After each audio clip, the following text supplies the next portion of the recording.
सलीबियों के खिलाफ मुसलमानों की शानदार फतह। बीदार मग़ज़ क़ायद व सिपह सालार ने उनके अरादों को भांप लिया तो वो उनकी और उनकी मतलूबा चीज़ यानी पानी के दरमियान हाइल रहा और ऐसे ही उनके शद्दत प्यास को बरकरार रखा। जोश जहाद और तलब शहादत के ठाठे मारती समंदर फिर खुद बनफसी नफीस तूफ़ानी मौजों की तरह मुसलमानों के पास पहुँच कर उन्हें अभारता रहा। जो उस शहादत की सल्ली में उन्हें अल्लाह के पास मिलने वाला था उसकी रगबत दिलाता रहा, शौक जहाद पैदा करता रहा। उन साबिर और सादिक मुजाहिदीन की अल्लाह की तैयार श्रद्धा नामतों को याद दिलाता रहा तो मुसलमानों की हालत दीदनी बन गई कि वो मौत यानी मुर्तबा शहादत की हुसूल के लिए दीवाना दार आगे बढ़ने लगे। जो अपनी सालार की हालत को देखते और उसकी ईमान अफरोज़ बातों को सुनते तो ज़ाहिर ज़िंदगी से दस्तकुश होकर जन्नत की तरफ लपकने लगे। गोया कि अपनी ज़बान हाल से यूँ पकार रही हूँ कि हमें उन सलीबियों के सफ़ों के पीछे जन्नत मिल रही है। अचानक एक नौजवान बजली की तरह तलवार लिए निकलता ही चश्म ज़िदन में एक नौजवान मुसलमानों के सफ़ों से बजली के तरह नमूदार हुआ और सलीबियों के सफ़ों के सामने सेना तानी खड़ा हो गया। जैसी मौत पर बियात करने वाली लड़ते हैं ऐसी बेजगरी से लड़ा कि दश्मन हीरान वो शशदर रह गया। फिर दश्मन उस पर टूट पड़ी और उसी शहीद कर दिया। उसका शहीद होना क्या था कि पेट्रोल के खजानों में आग सलगा दी गई हो। मुसलमान तैश में आ गई, उनके सीनों में जोश इंतकाम का तूफान ठाठे मारने लगा। लिहाजा उन्होंने ऐसा नारा तकबीर बुलंद किया कि जिससे कायनात के किनारों ने सुना होगा और आफाक आलम ने जिसका जवाब दिया होगा। फिर मुसलमानों ने सलीबियों पर खुलूस फदायाना और जानसाराना हमले किए। जन्हों ने सलीबियों के सफ़ों को ततर बतर करके रख दिया।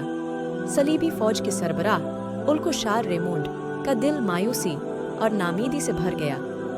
भाग रही थी कि पलट कर भी न देखते थे कि उनकी मतलूब एक ही चीज़ थी कि भागो भागो और जान बचाओ।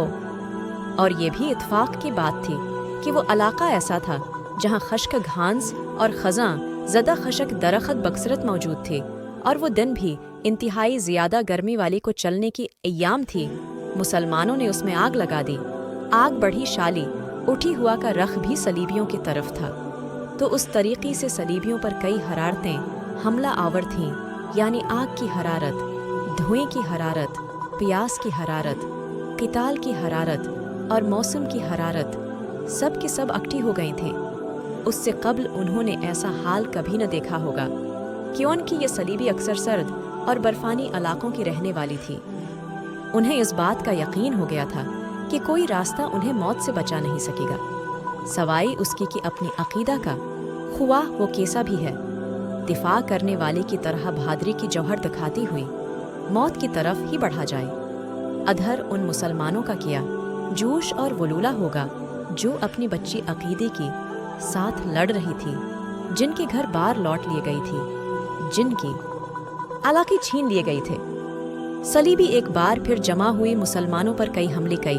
करीब था कि मुसलमानों को उनकी जगहों से हटा देती अगर उन पर अल्लाह तालिया की खास इनायत न होती। बस ये होता रहा कि हर बार सलीबी जब हमले से वापस पलटती तो मकतूलीन और मजरूहीन की तादाद में इजाफा ही पाती, यहाँ तक कि कमज़ोर से कमज़ोर तर ही बनती गई। अमाम अब्नुल असीर की बकूल मुसलमानों ने उन्हें दायरे की मुहीत की तरह घेरी में ले लिया। कुछ बाहर बची तो वो हतीन की एक जानिब एक टीली पर चढ़ने में कामयाब हो गई। वहाँ उन्होंने अपने खेमे नस्ब करने चाही तो मुसलमान उन पर चारों तरफ से टूट पड़े अक्सर को वासिल जहन्नम किया। फिर भी वो एक खीमा नस्ब करने में कामयाब हो ही गई और वो भी अपनी बादशाह का खीमा। मुसलमानों ने दरें इतना उनसे उस सलीब आज़म को छीन लिया जिसको सलीब सलबूत कहती थी। उस सलीब का मुसलमानों के कब्दा में आ जाना उनके लिए सबसे बड़ी परेशानी बन गई। ऊपर से अल्लाह का लश्कर यानी मुसलमान उन्हें तेग किए जा रही थी और बेशुमार को कैदी भी बना रही थी। यहाँ तक कि उस टीली पर बादशाह के खवास और बहादुर तकरीबा 150 घोड़ सवार बाकी रह गई।